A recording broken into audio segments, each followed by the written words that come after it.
Hello everyone, this is Rumana Afroz, Senior Teacher of City Central School and College. What about you guys? I'm pretty good, Alhamdulillah. Today we will learn about narration. Okay, let's start the class.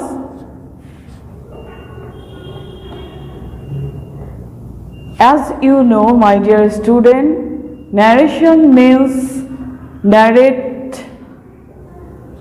or বর্ণনা করা অর্থাৎ narration এই শব্দটাই এসেছে narrate এই শব্দ থেকে যার মানে বর্ণনা করা।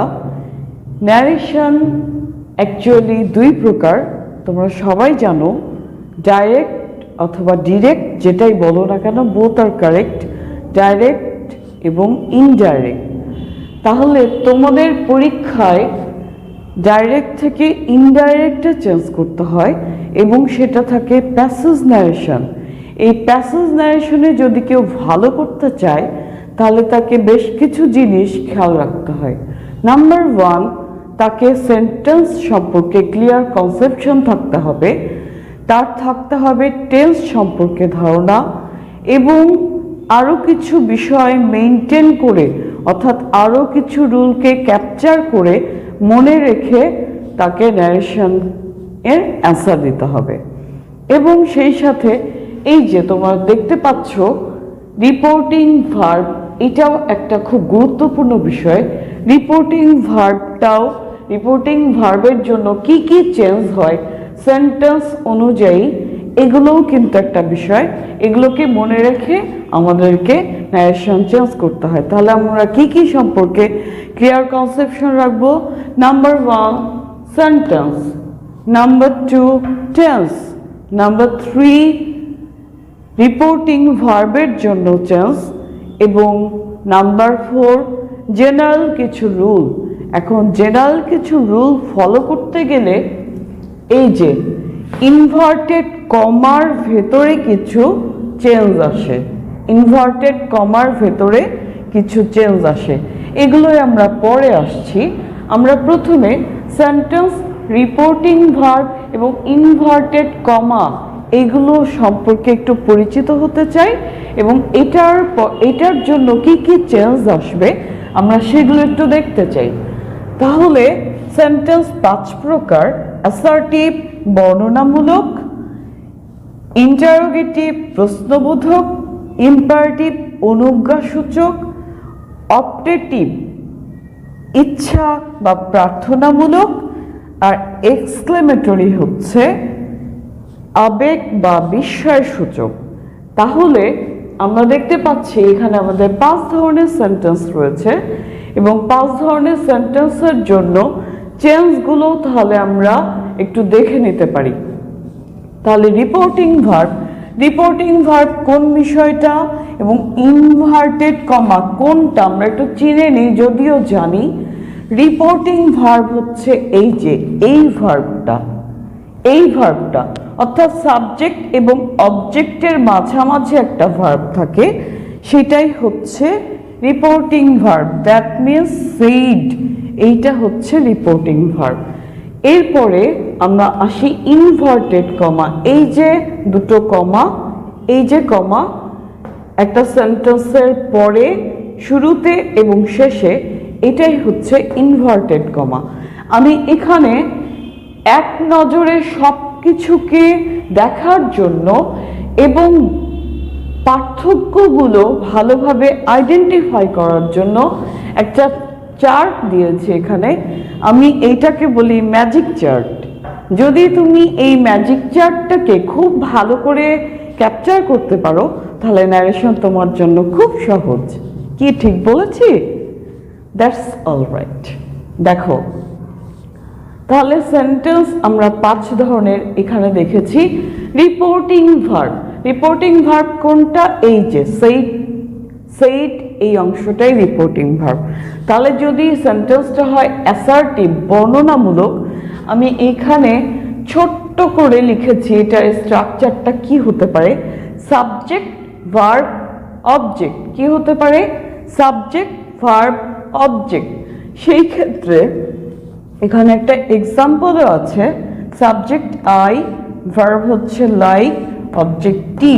তাহলে এইরকম যদি আমরা অ্যাসার্টিভ সেন্টেন্স আমাদের কোশ্চেন পেপারে পাই, তাহলে এই রিপোর্টিং ভার্বের জন্য সেইড টু এর জন্য সেইড টু লেখা যেতে পারে, অথবা টোল্ডও লেখা যেতে পারে, সেইড টু অথবা টোল্ড।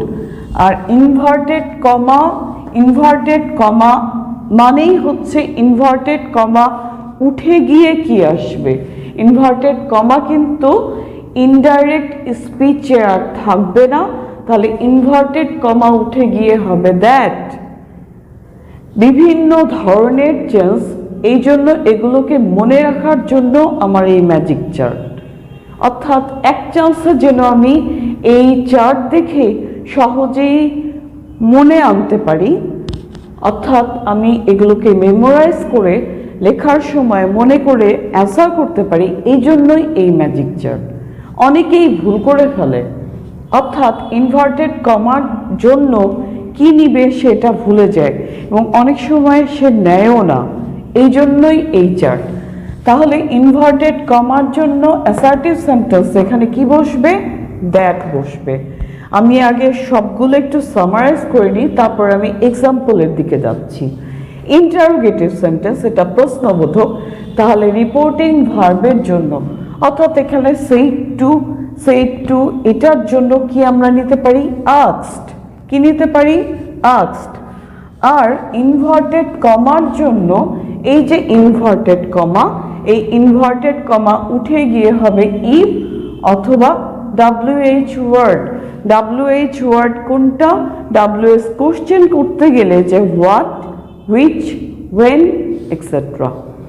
আর ইয়েস অথবা no, do, does, did, had, has, এগুলো দিয়ে প্রশ্ন করলে সাধারণত অ্যান্সারটা চলে আসে ইয়েস অর নো দিয়ে।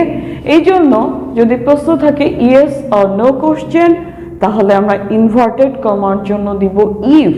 আর যদি থাকে WH কোশ্চেন, তাহলে ওই WH ওয়ার্ডটাই বসবে। Okay, I am going to the next sentence, imperative. Imperative means অনুজ্ঞাসূচক। তাহলে এর মধ্যে আমি খুব সংক্ষিপ্ত আকারে এই চারটা দিয়েছি। অর্ডার, আদেশ বোঝালে আরও একটা কিছু বসে, কমান্ডেড বসে, ওইটাও আদেশ বোঝালে। আমি এটা ক্লাস যখন নিব পর্যায়ক্রমে তখন দেখিয়ে দিব। অ্যাডভাইসড কি বোঝালে? উপদেশ বোঝালে। রিকোয়েস্টেড যদি অনুরোধ বোঝায়, ফরবেড যদি নিষেধ বোঝায়, তখন সেক্ষেত্রে কি হবে? ইনভার্টেড কমা উঠে গিয়ে টু বসতে পারে অথবা নট টু বসতে পারে। এখানে ব্র্যাকেটে লেখা আছে নেগেটিভ, যদি সেন্টেন্সটা হয় নেগেটিভ তাহলে আমরা নট টু দিতে পারবো, টুও দিতে পারবো, দুই রকমই লেখা যাবে। অপটেটিভ, তাহলে এটা বলেছি ইচ্ছা বা প্রার্থনামূলক সেন্টেন্স। এই ক্ষেত্রে আমরা রিপোর্টিং ভার্বের জন্য, এই যে রিপোর্টিং ভার্বের জন্য ইউজ করব উইশড অথবা প্রেইড। যদি ইচ্ছা বোঝায় তাহলে উইশড, আর যদি প্রার্থনা বোঝায় তাহলে আমরা লিখব প্রেইড। এই ক্ষেত্রে আমি একটু বলে নিই, প্রায় সবগুলো সেন্টেন্সের শুরুতেই এখানে থাকবে মে থাকবে, সাধারণত মেই থাকে, আমাদেরকে সেটা চেঞ্জ করে নিতে হয়। এবং এখানে ইনভার্টেড কমার জন্য আমাদেরকে ইউজ করতে হবে দ্যাট। এক্সক্লেমেটরি সেন্টেন্স আবেগ বা বিস্ময় সূচক আমরা জানি, তাহলে এই সেন্টেন্স আমাদের মনের আবেগ, বিস্ময়, আনন্দ, দুঃখ, বেদনা, লজ্জা এই সব কিছুকেই নির্দেশ করবে। কিন্তু আমরা তখন কি লিখব? তাহলে সেইড টু এর পরিবর্তে বা সেইডের জন্য আমি লিখব এক্সক্লেম উইথ জয়, যদি আনন্দ বোঝায়। আর যদি দুঃখ বোঝায় তাহলে আমি দিব এক্সক্লেম উইথ সরো। আর যদি আমি কোনোটাই বুঝতে পারছি না তাহলে আমি দিতে পারি শুধু এক্সক্লেম। আর যদি বিস্ময় বোঝায় তাহলে আমি দিতে পারি এক্সক্লেম উইথ সারপ্রাইজ। এইভাবে অ্যান্সার দেওয়া যেতে পারে। এবং এই যে ইনভার্টেড কমার জন্য এই সেন্টেন্সের ক্ষেত্রে হবে দ্যাট। তাহলে আমরা চেঞ্জগুলো দেখে নিয়েছি। তোমরা সবাই অবশ্যই এই চার্টটাকে তোমাদের কাছে নোট আকারে তুলে রাখবে। দেখবে ন্যারেশন কত মজার এবং ন্যারেশন কত সহজ, যেটাকে তোমরা ভুল করতে এতদিন এই চার্টকে ক্যাপচার করলে আর তোমাদের কিছুই মনে না রাখার মতো থাকবে না। আরেকটা বিষয় বলিনি, এই যে এখানে আমি বলেছিলাম ছোট্ট জায়গার জন্য আমি মাত্র 4টা দেখাতে পেরেছি, আরও আছে ইম্পারেটিভ সেন্টেন্সের ক্ষেত্রে। সেটা হচ্ছে নির্দেশনাও বোঝায় এবং প্রস্তাব বোঝায়, সেই ক্ষেত্রে একটু আলাদা। তো আমি এক্সেপশনালগুলোতে পরে আসবো। ওকে ডিয়ার ভিউয়ার্স, তাহলে আমরা চলো আমাদের এক্সাম্পলের দিকে যাই।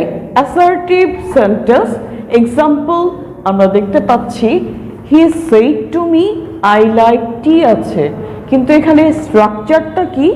সাবজেক্ট, ভার্ব এবং অবজেক্ট। তাহলে আমি একটু আগেই বলেছি সাবজেক্ট আই, ভার্ব লাইক আর অবজেক্ট হচ্ছে tea. Okay, very easy and simple sentence. Let's start solving it. Okay dear learners, তাহলে অ্যান্সারটা কি হবে দেখো, তোমরা সহজেই পারবে। আই থিঙ্ক আমার আগেই তোমরা অ্যান্সার লিখে ফেলেছো। তাহলে আমরা একটু এই চার্ট অনুযায়ী, অর্থাৎ এই যে চার্ট, এইটা অনুযায়ী একটু সলভ করার চেষ্টা করি। হি এখানে সাবজেক্ট, অর্থাৎ রিপোর্টিং ভার্বের সাবজেক্ট হচ্ছে হি, আর মি হচ্ছে রিপোর্টিং ভার্বের অবজেক্ট। সবগুলোর কিন্তু একটা স্পেসিফিক আইডেন্টিফিকেশন অর্থাৎ নেম রয়েছে। তারপরে আমরা দেখতে পাচ্ছি একটা কমা, দেন ইনভার্টেড কমা, দেন এই যে সেন্টেন্স, এইটাই হচ্ছে আমাদের সেন্টেন্সের স্ট্রাকচার অনুযায়ী অ্যাসার্টিভ সেন্টেন্স। তাহলে দেখো এটাকে চেঞ্জ করা খুব সহজ। সেইড টু রাখা যেতে পারে অথবা টোল্ড নেওয়া যেতে পারে, no problem. He told me. তারপরে আমরা কি লিখেছি? এই যে ইনভার্টেড কমার জন্য অ্যাসার্টিভ সেন্টেন্সে ইনভার্টেড কমার জন্য দ্যাট, তাহলে আমরা এখানে লিখব দ্যাট। আচ্ছা, এইবার আমি একটু বলে নিই, এখানে আছে আমাদের সাবজেক্ট ইনভার্টেড কমার ভেতরে সাবজেক্ট আই, অর্থাৎ সাবজেক্ট মানেই এখানে ধরতে হবে পার্সন। একটা সেন্টেন্সে ইনভার্টেড কমার জন্য অ্যাকচুয়ালি অ্যাসার্টিভ সেন্টেন্সে ইনভার্টেড কমার ভেতরে ডিরেক্ট থেকে ইনডাইরেক্ট করতে গেলে 3টা চেঞ্জ হয়, subject or person, tense or verb, এবং যদি নিকটবর্তী কোনো শব্দ থাকে তাহলে সেটা দূরবর্তী শব্দে পরিণত হয়। অর্থাৎ এইখানে অ্যাসার্টিভ সেন্টেন্সের জন্য ইনভার্টেড কমার ভেতরে চেঞ্জ তাহলে 3টা। চেঞ্জগুলো আমরা জানি, পার্সনের পরিবর্তন, সাবজেক্ট যদি ফার্স্ট পার্সন হয় তাহলে অবশ্যই সেটা এই যে রিপোর্টিং ভার্বের সাবজেক্টকে ফলো করে, আর যদি এখানে থাকতো সেকেন্ড পার্সন তাহলে এটা ফলো করতো অবজেক্টকে, আর যদি এখানে থাকতো থার্ড পার্সন তাহলে এটা কখনোই কাউকে ফলো করবে না, অর্থাৎ সে থাকবে আনচেঞ্জড। এটা গেল পার্সনের পরিবর্তন। এবার এই যে এটা প্রেজেন্ট টেন্সে আছে, টেন্সটার পরিবর্তন আমরা জানি। তারপর আমি একটু শর্ট করে বলে নিই, প্রেজেন্টের যতগুলো নেম রয়েছে, present indefinite, continuous, present perfect এবং প্রেজেন্ট পারফেক্ট কন্টিনিউয়াস, সবগুলোই চলে যাবে পাস্টে। অর্থাৎ প্রেজেন্ট ইনডেফিনিট থাকলে সেটা পাস্ট ইনডেফিনিট, এইভাবে এগুলো চেঞ্জ হতে থাকবে। তাহলে আমি চেঞ্জটা দেখাচ্ছি। দ্যাট আই ফার্স্ট পারসন যদি সাবজেক্টকে ফলো করে তাহলে হয়ে যাবে হি। হিয়ের পরে এখানে লাইক আছে প্রেজেন্ট ইনডেফিনিট টেন্সে, তাহলে এবার এই চেঞ্জটা হবে পাস্ট ইনডেফিনিট টেন্স। তাহলে হি লাইকড, পাস্ট ইনডেফিনিটে চেঞ্জ করে নিলাম। হি লাইকড, তারপরেই হবে টি। আমি এখানে ছোট্ট করে লিখেছি tea. Okay, that's the change and I think dear learners it is very easy and simple, isn't it? Okay, I am going to next sentence. Our next sentence is interrogative sentence, and as you see dear learners, প্রথমেই আছে auxiliary verb, subject, main verb এবং object। আমরা দেখতে পাচ্ছি সেই অনুযায়ী আমাদের সেন্টেন্সটাও লিখেছি। auxiliary verb I, subject you, main verb এখানে going, then object এখানে আরও কিছু রয়েছে টু ঢাকা। তাহলে আমাদের চেঞ্জটা কিভাবে আসবে আমি একটু বলতে চাই। শি said to এর জন্য কি হচ্ছে asked, said to এর জন্য হচ্ছে asked, তারপরে কি হবে, তারপরে কি হবে মি, তারপরে কি হচ্ছে মি। এরপরে আমি এইটুকুকে ইরেজ করে দিলাম, এখানে টু ঢাকা ছিল, এটা আমরা মনে রাখবো। টু ঢাকা আমি ছোট্ট করে এখানে লিখে দিলাম, সবাই যেন ভালোভাবে দেখতে পাও। টু ঢাকার পরে কোশ্চেন মার্ক। তাহলে এবার আমরা দেখতে পাচ্ছি এটা ইয়েস নো কোশ্চেন, এই যে এখানে লেখা আছে yes no question. So yes no question, so এখানে ইনভার্টেড কমার জন্য হবে ইফ। এবং মজার বিষয় হচ্ছে এখন যেহেতু এটা ইন্টারোগেটিভ সেন্টেন্স, এখানে চেঞ্জ আসবে চারটা। পার্সন বা টেন্সের পরিবর্তন, তারপরে পার্সন অর সাবজেক্টের পরিবর্তন, টেন্স অর ভার্বের পরিবর্তন, এবং নিকটবর্তী শব্দ থাকলে সেটা দূরবর্তী শব্দে পরিণত হবে। সেই সাথে আরও একটা চেঞ্জ, সেন্টেন্সটা অ্যাসার্টিভ হবে। তার মানে সাবজেক্ট আগে আসবে, ভার্ব পরে হবে। সাবজেক্ট আগে, ভার্বটা যাবে পরে, এবং টেন্সের পরিবর্তন তো হবেই। তাহলে ইউ সেকেন্ড পারসন, যদি এটা অবজেক্টকে ফলো করে তাহলে হবে আই। অ্যামিজারের জন্য এখানে হবে ওয়াজ, গোয়িং কোনো চেঞ্জ হবে না, টু ঢাকা। এবং এবার হবে ফুল স্টপ, এবার হবে ফুল স্টপ, কারণ সেন্টেন্সটা অ্যাসার্টিভ হয়েছে। আই থিঙ্ক তোমরা সবাই ক্লাসটাকে খুব এনজয় করেছো, এবং টপিকটাও ছিল অনেক সহজ। আসলে কঠিন মনে হলেও এটা অনেক সহজ একটা টপিক। সো আজকের মতো এইটুকু থাকবে। নেক্সট ক্লাসে আমরা আবার নেক্সট রুলগুলো শিখে নিব। টিল দেন গুড বাই, আসসালামু আলাইকুম, সবাই ভালো থেকো।